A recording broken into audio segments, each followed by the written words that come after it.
Le trafic au niveau du beach de Brazzaville sera bientôt délocalisé à cause de la baisse rapide des eaux dans ce secteur. L'eau baisse en moyenne de 5 à 10 cm par jour et elle baissera ainsi jusqu'au mois d'août. À ce jour, le seuil de sécurité de la navigation dans ce secteur de 100 cm défini dans l'avis au navigateur est largement en dépassement. Les chenaux d'accès dans ce site sont déjà obstrués par un vaste banc de sable affleurant et les canaux rapides éprouvent déjà des difficultés pour pouvoir atteindre les quais. La situation est jugée critique par les techniciens du GISEVN, groupement d'intérêt économique pour le service commun d'entretien des voies navigables, qui surveille étroitement l'évolution des décrues. Oui, c'est vrai, on peut dire que la situation est critique. Bon, mais c'est aussi consécutif à la saison sèche. Donc nous sommes au mois de juillet, donc le mois de juillet et le mois d'août, c'est le mois où nous avons les plus basses hauteurs d'eau au niveau de l'échelle du beach. Oui, jusqu'au mois d'août, il pourra y avoir transfert donc, du beach. Le beach de Brazzaville, donc le site actuel, ne pourra plus donc recevoir les canaux rapides. Et nous avons déjà fait un avion navigateur pour dire qu'en deçà de 100 à l'échelle du beach, on commence à avoir donc des problèmes au niveau du beach. Et c'est le cas. Donc les canaux commencent à talonner.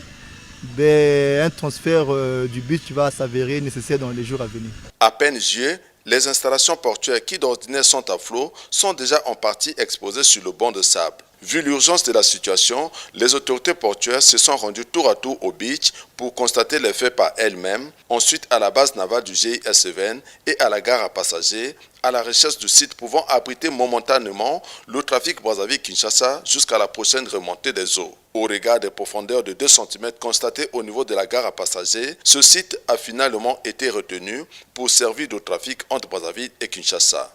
Et nous avons trouvé ici, à la gare à passagers, qui est un site fermé depuis de longue date pour des travaux de réhabilitation. Malheureusement, on n'a pas de financement nécessaire, mais on va pouvoir l'utiliser pendant un temps, délocaliser donc toutes les activités qui se passent au site du beach de Brazzaville à la gare à passagers. Ce site, bien que délabré, sera rapidement amélioré et grâce au partenariat port-armateur privé, un ponton sera également vite placé afin d'offrir aux usagers des meilleures conditions d'embarquement et de débarquement. Nous devons mettre tous les moyens en œuvre pour que le site ici présent à la gare à passagers soit opérationnel le plus tôt possible.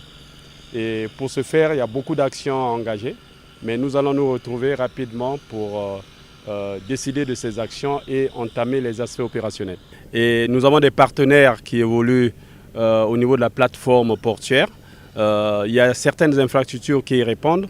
Nous allons essayer de négocier avec ces partenaires. Je suis certain qu'ils comprendront la nécessité de collaborer.